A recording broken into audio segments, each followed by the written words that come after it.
Here are the 3 things, as somebody with a felony record who's been convicted of many felonies and spent 10 years in prison, I would not personally do for somebody else's child, even if that somebody was like a best friend or a close friend. Number 1, I'm not babysitting your child. I'm just not watching your kid. Okay, I'm gonna give you guys a scenario, okay? Say that this girl has we're gonna call her Sarah. Sarah has a boyfriend. Sarah and boyfriend live together, and Sarah has a baby.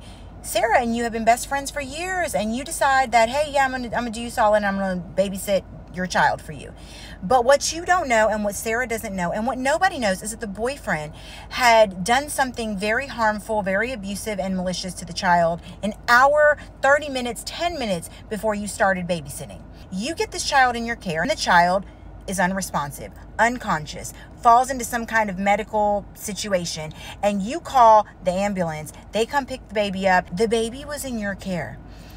If you say, I didn't do anything, and you have a clean record, there's a good chance that they're going to investigate the parents. Honey, if you have a felony record, even if it's one that doesn't involve any kind of abuse or anything like that, it doesn't matter. Your credibility is shot. It's at 0. When I tell y'all that as a felon, your word is absolute shit. It's absolute shit, okay? It is. I'm sorry. It just is. So if a child gets hurt under your watch, it doesn't matter if it happens somewhere else. They're coming for you first, okay? Next, I would not transport your child anywhere. I'm sorry if they want to carpool. I understand if we're going to the same place. Hey, can my kid ride with you?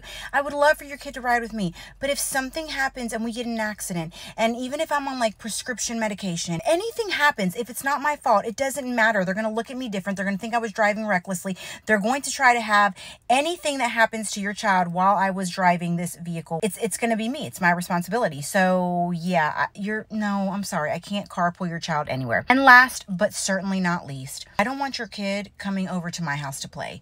If the kids want to play outside in neutral ground, like, you know, on the street or something like that, perfectly cool. But to come inside my house, I don't want them to do that, because if for some reason your child says that they were touched in an inappropriate way by me, by anyone in my home, by a friend that's over, by my kid, the fact that I have a record, it's going to make it true. Like, it's credible.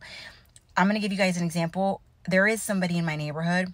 There is a kid who lies pathologically all the time about the other kids and adults hitting him and reprimanding him and all this kind of stuff. His mom came out one day and she got mad and she's like, why is everyone beating up on my kid and talking mean to him or whatever? This little kid is demonic. He's an evil little demon. But guess what? The mom's not believing it. She thinks her kid is a saint. She's one of those.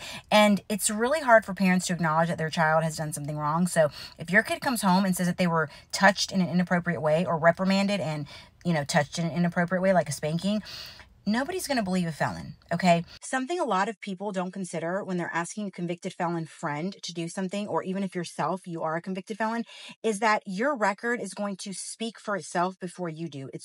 Your record is going to precede you. And so you cannot expect for any situation to happen involving a child and you not get blamed or you not be looked at funny. You're going to have to fight twice as hard, twice as long, and it's going to cost you 3 times as much to clear your name if anything happens to a kid in your care. So don't get offended if you have somebody that's close to you in your life that's a convicted felon and they say like, hey, no, you know, I don't want to do this for your kid or whatever. It's not a personal thing. They're probably just protecting themselves, okay?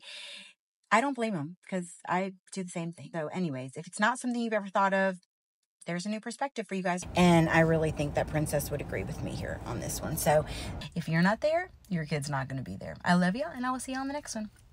Later. I just found something out from an attorney, and I am shooketh to my core. You guys need to hear me right now. Do not scroll, because this is serious. If you're a woman or a guy and you travel, or you know somebody that travels a lot, I just found out that if you are traveling, when you go through the airport, particularly in these countries, in Europe, specifically in France and Italy, big luxury brands have hired something called luxury security, and they will peruse around airports. If they see somebody that is carrying what seems to be, in their opinion, a counterfeit luxury purse, bag, luggage, whatever, carry-on, they will report that to one of the agents, one of the TSA, and listen, y'all, they will stop you. They will pull you over.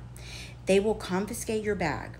You have to either find a way to prove that it's legit, it's a real Chanel purse or whatever, Hermes, Gucci, whatever, insert whatever luxury brand. And if you cannot, because how would you really, unless you're short of carrying your receipt, then you are going to not only have a $300,000, not $300,000, 300,000 euro fine, but you're also going to prison overseas in that country for 3 years.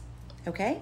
The issue is, what kind of credentials does this TSA person have to actually verify if it's a counterfeit or a real bag? Yeah, everybody knew that it was illegal to sell counterfeit bags, because let me just be clear real quick. There's a difference between a replica and a counterfeit, okay?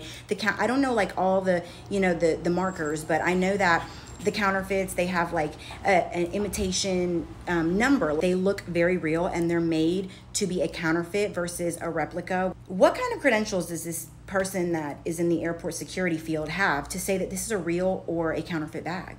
And then at the very least, like let's do two scenarios. Let's say it's a real bag, okay? Your real, very expensive bag is going to get confiscated until you can go through hell and high water and have to prove that it's real, which is going to take time in a country where you don't speak the language. You don't ever want to go to jail or be in the legal system in a foreign country. You just don't. So you're going to have to go through all that to prove it's real. And then you've lost a lot of time, money, and you're probably scared shitless and possibly lost your bag, because they might just confiscate it and then not give it back to you and let you go. And then you're sitting there fighting them because your bag is a Hermes Birkin and you're out 50 grand. Or it's actually counterfeit. You didn't think it was that big of a deal. You're not selling them in a market somewhere, and you just bought it as a gift or as something, that was cheap to carry around. And they don't play in these foreign countries about their laws. It's not America. You're not getting slapped on the wrist. You're not getting probation. You're going to prison in France, in Italy, in wherever for 3 years. Honey, babes, y'all could be in y'all could be in a world of trouble. And coming from somebody who did 10 years in prison, I'm telling you right now, the last thing you want to do is be caught up in the legal system, possibly going to prison for 3 years in a foreign country. You don't want to do it. You don't want to be imprisoned in a country where you don't speak the language for 3 freaking years, okay? And this is not only happening in the airport, mainly in the airport, but it's also happening just like on the streets in France, on the streets in Italy. Do you really want to be worried about somebody in plain clothing looking like a civilian that's actually eyeballing your bag? Beware, be alert, do your due diligence, and shout out to the attorney that I learned this from. Her name's Shannon Schott. She's an attorney in Jacksonville, Florida. When she said this, I was floored. I was shooketh to my core. I love you guys, and I will see you on the next one. Be safe. Later. After 10 years in prison, this is one of my favorite things to do. This is why.